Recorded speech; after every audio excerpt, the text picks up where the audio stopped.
बिजली, पानी, सड़क, प्रकाश, सारी व्यवस्थाएं ध्वस्त हो गई।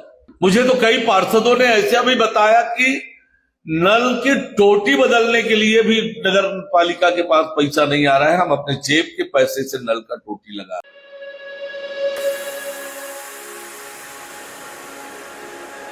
कल राज्य निर्वाचन आयोग ने नगरीय निकाय और पंचायत के चुनाव की घोषणा की है।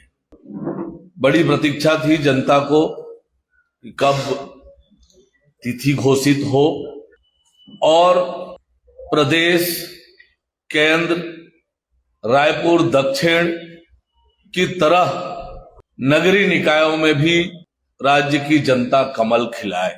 और अब चुनाव कार्यक्रम की घोषणा हो गई है और सरकार की मंशा के अनुरूप राज्य निर्वाचन आयोग ने एक साथ चुनाव के कार्यक्रमों की घोषणा की है। जब दोनों चुनाव अलग अलग हुआ करते थे तो लगभग 80 दिन आचार संहिता लगता था और इस बार लगभग 35 दिन में ही दोनों चुनाव संपन्न हो जाएंगे। और इसके क्या लाभ हैं? बहुत आसानी से आप समझ सकते हैं। समय की बचत, संसाधन की बचत और लोगों के काम के लिए अधिक समय। और इसलिए एक तरह से वन नेशन वन इलेक्शन के तर्ज पर हमने दोनों चुनाव एक साथ कराने की मंशा जाहिर की थी। सरकार ने संकल्प लिया था, कमेटी बनाई थी, कमेटी ने हमारे मंशा को प्रमाणित किया और राज्य निर्वाचन आयोग ने उसके अनुरूप ही चुनाव कार्यक्रम की घोषणा की है। और मुझे लगता है कि ये जो वर्ष है 2025 विकसित छत्तीसगढ़ निर्माण की आधारशिला इस वर्ष में रखी जाएगी।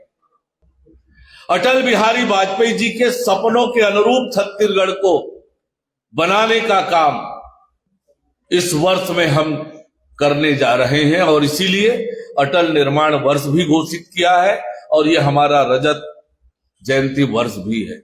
सभी शहरों में बहुत सुंदर अटल जी के व्यक्तित्व की तरह, उनकी प्रतिभा की तरह अटल परिसर निर्माण, इसके लिए हमारी सरकार ने 46 करोड़ रुपए अलग अलग निकायों को स्वीकृत किया है।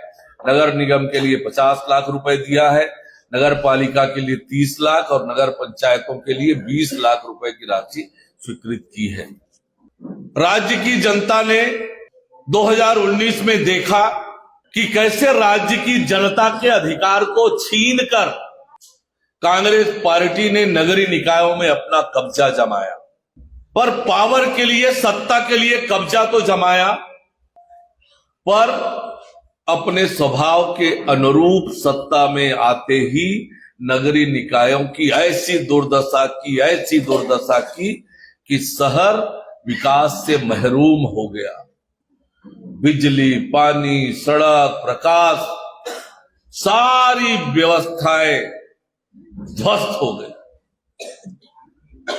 मुझे तो कई पार्षदों ने ऐसा भी बताया कि नल की टोटी बदलने के लिए भी नगर पालिका के पास पैसा नहीं आ रहा है, हम अपने जेब के पैसे से नल का टोटी लगा।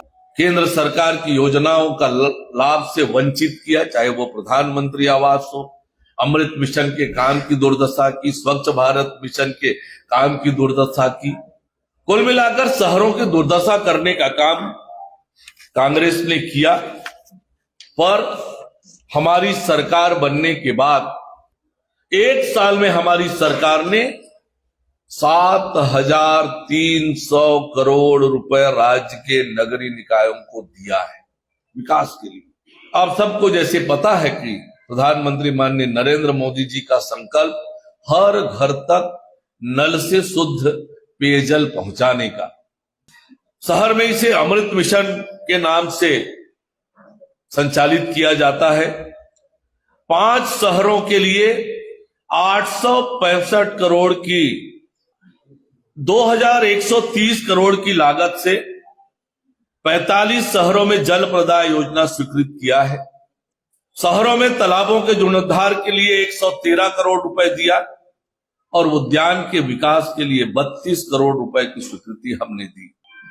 865 करोड़ की लागत से 5 शहरों में सीवरेज ट्रीटमेंट प्लांट हमने स्वीकृत किए हैं।